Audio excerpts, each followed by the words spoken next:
Welcome to the Shaman Vision Podcast. I got another great guest for you guys. This dude, man, I've known for a long time. We used to play Little League football together. We worked together at Texas Roadhouse, man. And ever since I kind of reconnected with this dude, he's always been focused. He's always been driven, and he's always been trying to perfect his craft. And every time I end up in conversations with him or I see him perform or I listen to his music, it's constantly improving and it's constantly getting better. And I'm very honored and thankful to have you on this podcast, my brother. Kenneth Strader, you might know him as 7evenSoFuego. What's going on, brother? How you doing, man? Chilling, man. I'm Chilling. fucking with the show, dog. I appreciate it, man. I appreciate it, brother. I really do. I noticed you've been real. What's up? Oh no, you go. I noticed you've been real active on your social media, man, and you've always been active on your social media, but recently in these kind of crazy times, you've been using your voice to point out truths and point out injustices, man, and I was really wanting to get your take on what's going on in this 2020, what's going on with this coronavirus and these protests. And shit's getting really crazy. Like, I think this is the time that everybody needs to speak up. Like, there's definitely not like a middle line. Like, if you're in silence, like you're picking a side, and that's really how I feel about it. Because when you're getting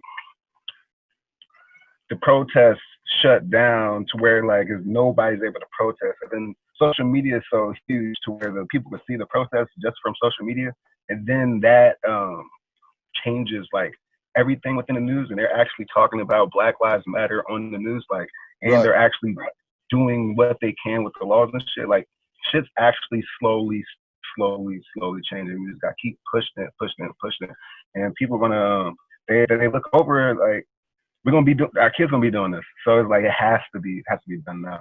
And I definitely think a lot of people overlook the power of social media, and you have to speak your word. Like, you never know who's looking at it, you never know who's reading it. Like, That's very true, man. People are hypnotized by all the little shit on social media. So like, put out some good shit, some good information. Like, maybe like they'll take it in. Like, maybe not then, but later. No doubt, brother. I've always looked at social media as like a double-edged sword. You know what I mean?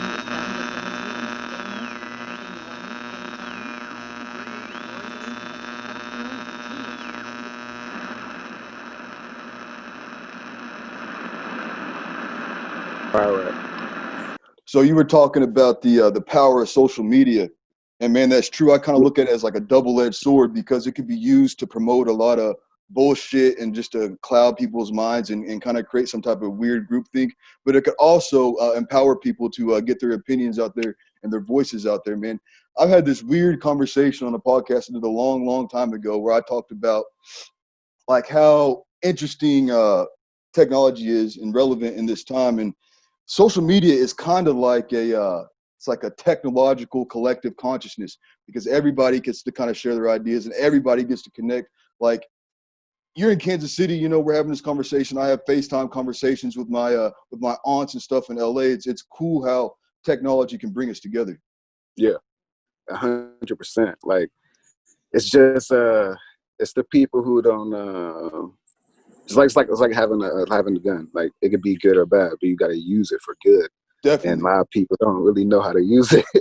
That's very they true. Get fooled by a lot of stuff. That's very true, man. Yeah, you're right. There is a lot of bullshit information that gets put on social media too, man. Like with that whole election, I'm sure you watched that documentary about how they use people's data and how they were like finding people and targeting people that had like, I don't know, weird views, and they would make these political campaign ads targeted specifically to them to kind of change their opinions. So there's some bullshit in there, but you got to weed through it. You got to be wise, man. 100%. Have you ever looked into the Nation of Islam? Yes. What were your thoughts about that? What was your impression? I haven't dug deep like inside into it, but I do know like of the contents of Nation of Islam. They believe how Jesus wasn't like son of God, and how they believe that he was just like a Muhammad in a sense. The prophet. Yeah, prophet. There we go. Prophet. Yeah, I've researched this a long time ago, man. I remember in high school, like my sophomore year in high school, I was in the library one day, and you know they have those reading assignments where they want you to read a certain book and write an essay on it and shit. And Yeah. I happened to pick up, I'm like, what the fuck am I going to read, right? So I happened to find this book in our library, The Autobiography of Malcolm X. Yo. Have you read that? No, I haven't read that. It's a great book, man. And that was, I was a young man when that happened, and that really opened my eyes to a new perspective that you've never been told, you've never been taught, man. And it really, I gained a lot of insight from the story of Malcolm X, how he was a criminal, he was a Yeah. drug user, he was a pimp, and then he evolved his life into being a very powerful leader and a good man. I've been dipping my toes back into the Nation of Islam, man, and I think I don't want to make it a race thing, but as black people and white people, we should be looking to the Nation of Islam because they have a lot of information, man, and they have a lot of information and they have a lot of organization and they're doing a lot of things the right way, man. And if you hear them discuss their ideas, if you hear them break it down, it's very fascinating. And I don't want to, make this a sales pitch for a religion. I'm not asking anybody to become a Muslim or to join any religion or change their religion or change their views. I'm not asking any of that. I'm just saying I think it's important and wise for the black man, especially to get more information from the Nation of Islam. On your comments about them not believing in Christ the way a Christian would believe in Christ, I would like to say I've heard this. I've listened to the Honorable Minister Farrakhan and a lot of ministers from the Nation of Islam speak, and I've heard this sentiment expressed before, and I wasn't sure if that was bullshit, if they were bullshitting me, or if they really believed this. But I've heard it enough times that I think this is a part of the religion, and it's anti-spiritual gangbanging. And what it means is like being a Muslim means you submit to the will of the Most High.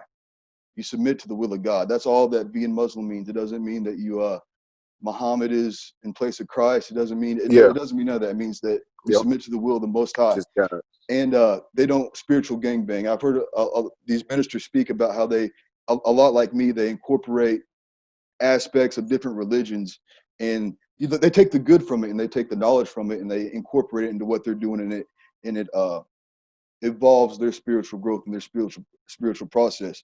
The thing, back to that book, the thing that really opened my eyes and the reason I want to lead people into researching the Nation of Islam is because the fucked up thing about our circumstance in this country is that we don't know our history, man. We don't know our history, man. The history we've been taught and force-fed is, I don't want to say it's a lie, but it's his story. It's not our story, We never get to hear our story growing up. If you're not really out there looking for the information, you would be led to believe that your history starts as a slave. Yeah. And Martin Luther King happened, and now things are better. But that is not the case, man. I think I titled something like the zombies, like just the people that just like follow along, like just trying to get to the weekend and stuff like that. Right. They don't really have a purpose in life.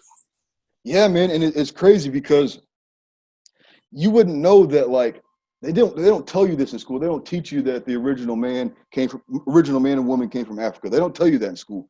They don't tell you that the first monotheistic religion happened in Africa, happened in Egypt. They don't tell you about that, man. They don't tell you about the W.E. Du Bois and all the guys that came before that were trying to spread information and knowledge. They never tell you about those guys, man. They teach you about Martin Luther King because he was very peaceful and he knew how to operate with the dominant society, and they give you a footnote about Malcolm X. They don't tell you much about him. They just say he existed. And it's almost like it's like warfare of the mind almost. It's manipulation. And I'll tell you this story real quick, and I'll let you have the platform. I'm just going to give an example of how deep and insidious this kind of idea of not knowing your history and the dominant society not telling you your history, right? So I kind of been on this quest for a while, and I remember I was a younger man in college, and I was really excited about learning history and taking an ancient history class.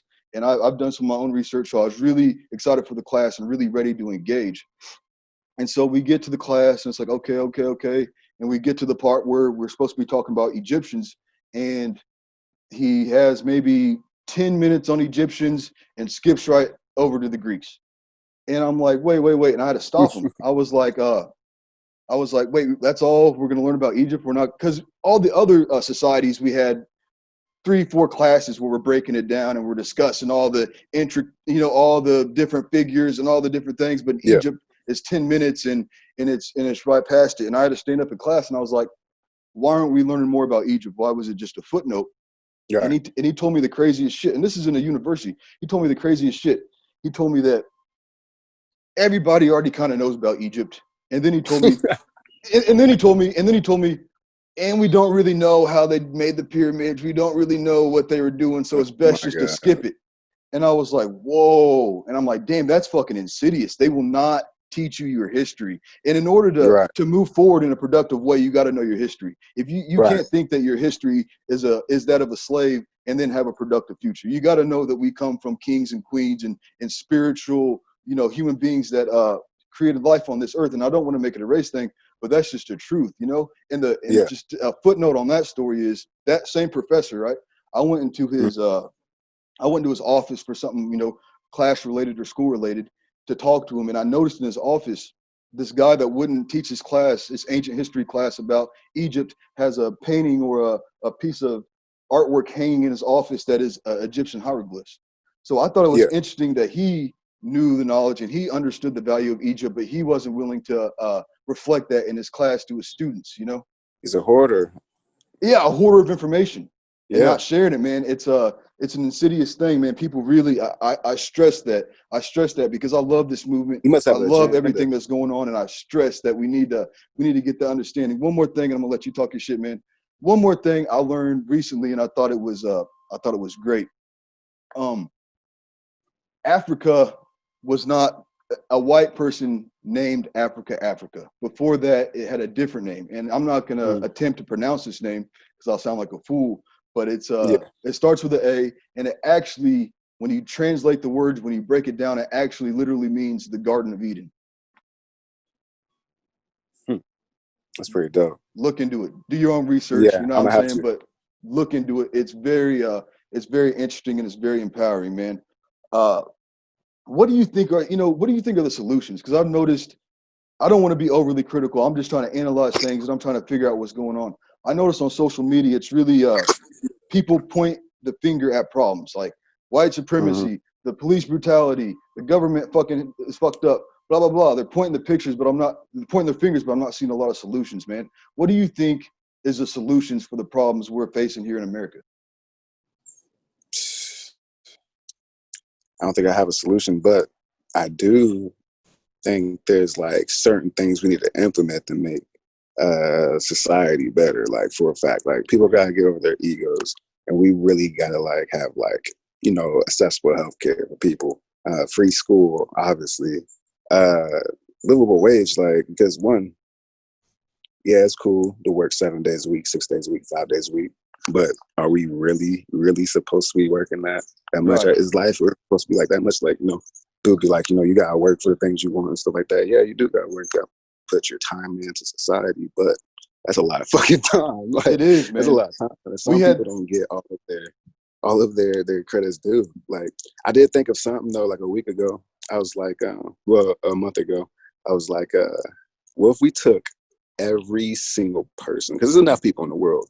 What if we signed them up? They signed them up for school and shit. What if we signed up a person to work at their job, but like 1 day of the week, and everybody worked 1 day of the week? Like, and try that out. Like, bro, everybody get paid the same work 1 day a week. Like, bro, like, I don't think like that would be a problem. I don't know what the problems would come out of that, but I feel like that'd be a good start. Like, work 1 day a week. I had this conversation on the last podcast that hasn't come out yet. The whole dynamic of, and the person I was talking to said that people buy into the system and you buy into civilization and you buy into society. And part of that buy-in is you accept to work a 9 to 5. You know what I mean? You have to slave away at a 9 to 5 in order to buy into society, in order to have the comforts of society. And I've thought about that issue deeply as well. And I think it's a really complicated subject, because I've thought of it from the point of view of freedom. It's like, how do you attain freedom? Because sometimes when you're working most of your week at a job, you don't feel like you're spending as much time with your family. You're not spending as much time on yourself. And you're like, what can I do to be free? And then the alternative is like, okay, you don't work, you don't generate money, you end up on the street. Or you say, fuck all that, and you move to the woods and you hunt your own animals and you build your own house and you live Yeah. that way. And those are kind of, as at this point, what I see as your only options. I think what you were saying, you had some good points that we need to kind of change the idea of how society works and how people get paid and how people go about doing the work. But then that brings up an even more complicated issue, because then you're talking almost about socialism or communism, right? Yeah. Yeah. Do you like those Almost. ideas? I don't necessarily know a lot about those ideas, but I think the fact that because poverty changes people, struggle changes people, not having money changes people. So when you have like everything you could have, all your responsibilities, you could be the complete person, the full person you could be as a human. And it's either like a dick or whatever like you want to be like as a type of person when you have like no responsibilities. But I feel like everybody should be at that level, like to where, because that would, I feel like that would end crime, like not end crime, but that would lower like crime and like certain other shits and complications in life. Because like I said, poverty, like that causes a lot of shit, and not having money and not having certain things, and that Yeah, causes a lot of shit, a lot of problems. I agree, man. I agree. And poverty is a real issue, and it sucks. But at the same time, I think also poverty is a mindset. Because I've said this before on podcasts. The only true wealth and the only true luxury in this life is time and happiness, because you can't buy those things. The most important 100%. things you do not have to buy or own. You can attain them through through different ways. So I I don't guess know. you could say, I guess you could say if you live in if you want to continue in this society, then we need to clean up poverty. Like, Oh yeah. if we want to continue living this way, like really fast and all that shit, like, yeah, we need to clean up poverty. But yeah, I agree with you, like, because it is a mindset, like, and the way the world's set up, they got to where like even like middle class is just like paying just their bills and just that and food and like. Dude, People want more than that. Like, for just sure. And a lot of this shit is a game, man. I know you can lie with stats, right? I know there's a whole book and a mm-hmm. whole philosophy on that, but I've seen statistics that the poorest people in our country have more wealth than the richest people in other countries. So our Yeah, poor people really are doing better than people that are considered doing good in other countries, and that puts everything in perspective. We live in a weird society, and maybe I see that's probably why you're interested in ideas of communism and Marxism and stuff, is because it's a really material driven society. Materialism and capitalism and money actually runs society. yeah. Money is the god of our civilization. If we took money away, we could work on ourselves Yeah, like more. Like if we didn't, if we didn't have to worry about money, like we could work on ourselves. But I I don't know. I don't know. We think about bartering. yeah, no, I completely understand what you're saying. I just think, man, I think it's dangerous to get rid of capitalism, because capitalism, with its faults, does empower people to make shit on their own and pick themselves up on their own. 100%. You know what I mean? I think it's a complicated situation, and I'm glad you brought that up, because I wanted to get into this, man. I am 100% entirely for the Black Lives Matter movement. I Mm. love it. I love seeing people come together. I love seeing people build connections and get stronger and be on the same page. I love it. But I got a question for you, and I want to point out something. The leaders of the Black Lives Matter movement, I'm not really 100% sure who they are, and I've heard whispers that they have Marxist ideas and communist ideas, and I'm not shaming anybody for their idea, but Mm. I don't think it's wise, and you could correct me if I'm wrong, or if you see a flaw in my logic, please let me know. I don't think it's wise to mix the racial and the police issues we have in this country. I don't think the social issues, I don't think we should mix those with our political issues. I think we should focus on Black Lives Matter and getting our civil rights, not for everybody, for the people that are caught in the border, the Mexicans that are caught there and they're all fucked up. They need their civil Mm. rights. Black people need our civil rights. We need a change in the way the police interact with this country. But I don't know if I want to start mixing in communism and Marxism with it. I think it should be a separate thing. If there wants to be a communist lives matter or whatever, have that be its own thing. But I don't know if they should be mixed together. What do you think?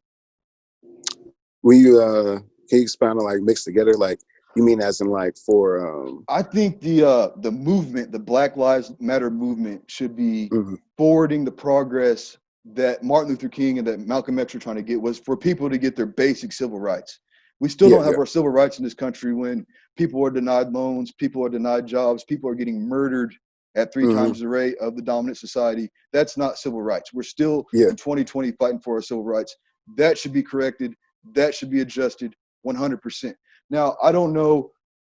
I don't think you should mix communism in there, or because it makes people really uncomfortable. And it's a really complicated idea that I think is a separate issue. Do you see it as a separate issue or not? I think we should be making people uncomfortable. 100%. Like, I think, I think people need to be uncomfortable right now, for real. Like, that's the only way they're gonna really like see it and like be able to recognize what's going on. I do think there's levels to it, like the protests in a sense. Like the first few weeks, those just hit super hard, super hard, and everything happened. Like there's still protests going on, but the protests got moved into people going into the city halls and speaking, and then got moved into different laws changing, and then got moved into more and more and shit. It's just, I think it was more, at least with the police, like it was more of just like getting the attention out there, like boom, boom, boom. It's like the coronavirus, like the media when the coronavirus happened, it was going crazy with it, all left and right, boom, boom, boom. And they stopped for a minute, and then now people just like talking about the numbers every once in a while and stuff. So I think there's levels to it for sure. You have to reach to make your point. The crazy thing is about the protests and the Black Lives Matter and stuff is just one of the things I wanted to do for sure is like, I think everybody needs to know each other, like going out there 100%, bro. Cause like there's so much going on. Like there's a lot of people out there for Black Lives Matter, but then there's other people out there for different reasons. Right. And they're out there like, okay, it's like this. Why wait until we start really fighting for our people to, to stop dying for you guys to start fighting for, and I think that's kind of what I'm talking about, man, because you're talking about those people that are kind of infiltrating the protest and bringing their own ideologies along with it, right? Is that what you're speaking about? Yeah, no, I'm not for that, but I am for the one group that's with us. I say LGBT for sure, because I'm with that because we have black, trans, black. That's another complicated issue, man. And I've heard different perspectives on it. And I only say that because I feel like they get treated worse in a sense, especially by black people too. Like I've seen a lot of black dudes just going and just like gay dudes just for no reason, just like because he's gay. Like, no, I get it. Everybody should definitely have their civil rights, man. But I think, and I guess this is the point I was kind of getting at earlier, you don't want it to get convoluted. I agree. You don't want people to be comfortable with your protests, but I think what we're protesting for doesn't need to be convoluted. Black, in my opinion, and I'm opening myself up for criticism now, you're black before you're pretty much anything else in this country, because that's what people see and that's what people perceive, and that based off our history, that's the context you're in. So I think if we really want to start making change, we need to focus on the Black Lives Matter movement and keep the other groups that are infiltrating. Let's just focus on this. Let's get one thing done first. Let's get one thing done first, and then we'll move to the next thing. You know what I mean? I'm with you on that 100%. It's like, cause like I would have never like pulled them over, but like since like they came over and was like, hey, we got black gay people and black trans as well too. Like, we need like help as well. I was like, like it's like okay, black lives as well as right, like brown lives, Mexicans, Latinos. Like I'm for the minorities being in there as well too, because they get treated just as bad. For sure, man. It's a civil rights issue. It's a civil rights. Americans need, and humans need their civil rights, and we aren't getting that right now. And that's why you see what's going on in the world. And it is great to see people come together. And the most fascinating thing is my dad went to the protest, and he said while he was in Kansas City, one of the bigger ones, and he said while he's out there, it's a lot of young people. It's It's a lot of Yeah, bro. teenagers. You know, it's a lot of young people that are really getting Need some involved. 12-year-old girls, man, on front Yeah, line. and 19-year-old, and I get it, man, because when I was that age, like I don't know what would have went down if I was 19, 20 when all this shit started breaking off. Because at that Yeah. time in my life, I was a lot more chaotic and a lot more like I had more like, and you know, like just craziness going on in me. But now I'm a little bit more mellowed out.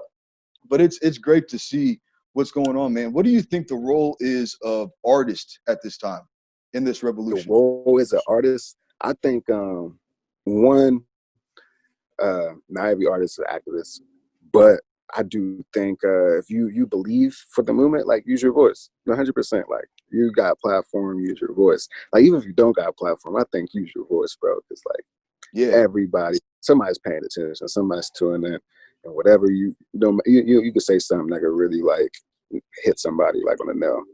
Yeah, like, no it's just, doubt, man. I don't know. I think communication is powerful, and like I said, this is a moment that everybody needs to be vocal. Everybody needs to be vocal. We got people thinking there's a race war about to get started. Like, come on, man. Like, wait, ain't no race war about to get started. No. Like People. I mean, the trippy part is people are on our. I mean, people are on the same side. You know, and I've said this before too. It's like 70. I mean, we all have way more in common than we don't. And I believe like 75% of Americans are on the same side, and they want to see people have their civil rights. You know, 100%. And as an artist, you know, I've been contemplating that idea. It's like, I think, you know, really talented artists, you almost have it's like a superpower.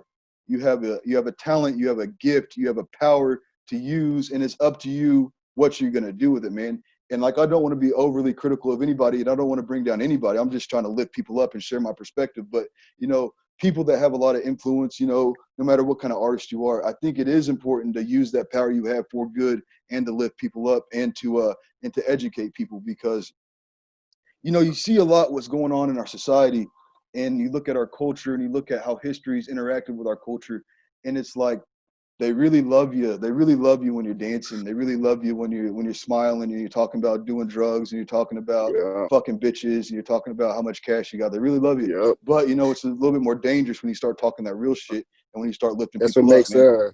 that's what makes social media a double-edged sword. That we got the power. We got the power, bro. They coming for us because we have the followers and we have the views and we got the power. Like, and we live in a super dangerous time because the powers that be have access to pretty much all of our data. So all of our phone calls, a lot of our conversations, anything we share, anything that, you know, all our points of views, they have access to. And I've heard that they even make files of people based, you know, they could have a profile of you based on your social media interactions. Suspicion. Yeah. If you're talking too much shit, believe it, bro. They have a file on you. Like I put money. I'm with data, bro. Like 100%. And I've always thought about that too, bro. And I just always thought, I'm like, you know what? Gosh, you gotta be who you are. Like, you can't live in fear, man. You can't be scared of these people, man.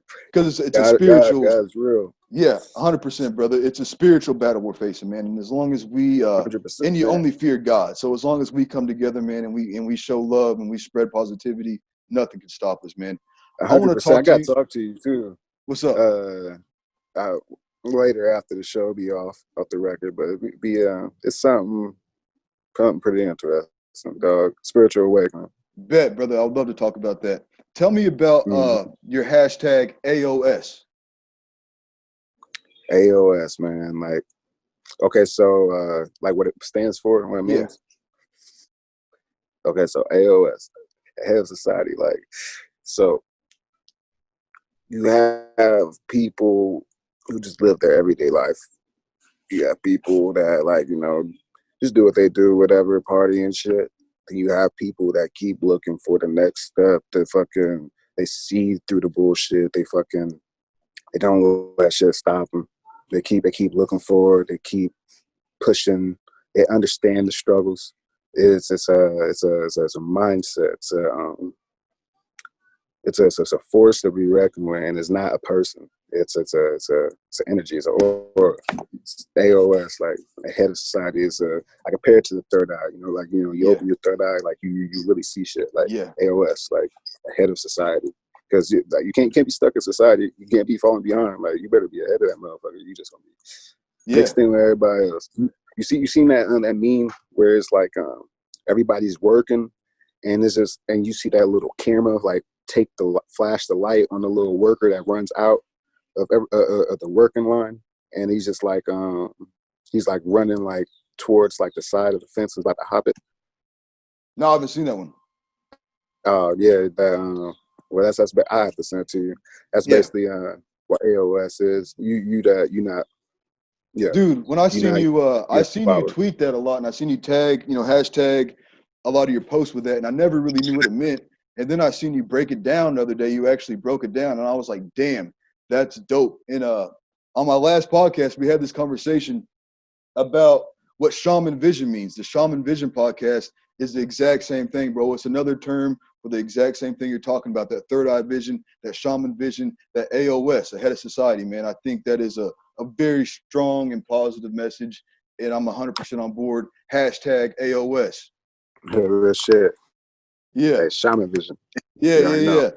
Tell me about this album you got coming out, or this mixtape. What's it called?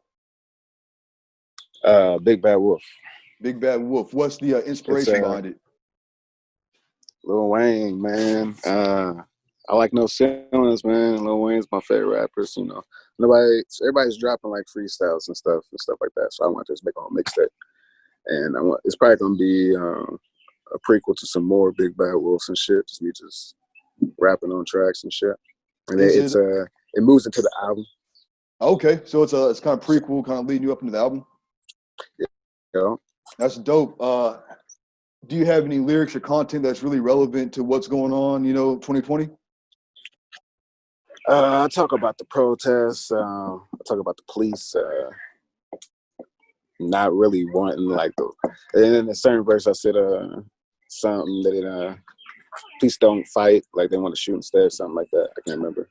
But that's dope. That's dope. I actually ended up I'm rewriting my album right now. It was written, but I'm rewriting it because I'm in a different state. I can't keep the same shit I had. Yeah, so I feel that, man. It's definitely gonna be some more relevant shit on it. That's dope, brother. Definitely man, gonna be. I've always had a lot of respect for you and your drive and passion, man. Because I don't know, when were we busting tables? Like 2012 or some shit. Sure. Ever since then, man, you've always been persistent and consistent. You never let any roadblocks stop you. You never doubted yourself. You never quit. You've always put all your foot on the gas. Always gas, man. And I know that's why you're going to be successful, and that's why you're going to make it work. Because anything that a man puts his mind to, and they consistently do it, and they try their best, and they go about it, doing it the right way, it's going to manifest, man. So I'm really happy for you, man, and I'm stoked to hear this music. Appreciate it, dog, man. I just keep moving, man. There's like a lot of lessons that I realized, when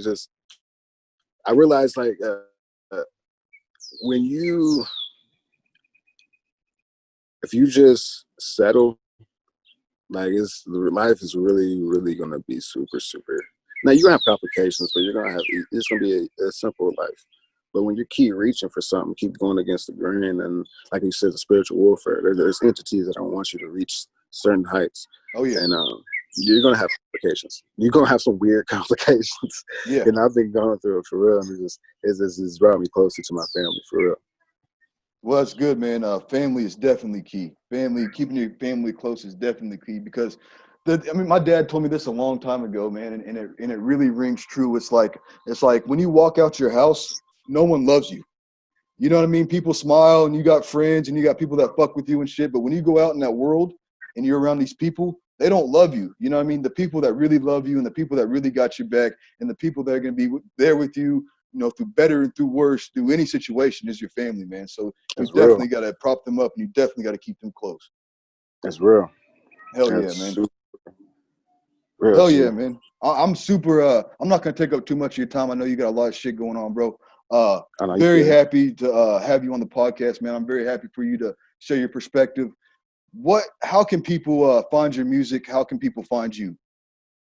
Go to your favorite search engine or streaming service, type in 7evenSoFuego, 7evenSoFuego, 7evenSoFuego. So it's on everything, Spotify, Apple Music, YouTube. I got myself and 7am on there, and a couple other singles. I got Big Bad Wolf coming out soon, and then Full Moon coming later. Hell so yeah. I'm about to start dropping some shit. Hell yeah. Check out his work, man, because he's a very talented dude. I got one question I'd like to end my podcast off like this, and I want to hear your opinion on it. So Elon Musk is coming out with this new product called Neuralink, and it's a chip that they put in your head, and it has Bluetooth capabilities, and it could tap into your neurons and re-stimulate dead or weak cells. Would you be down to get that chip implanted in you? No.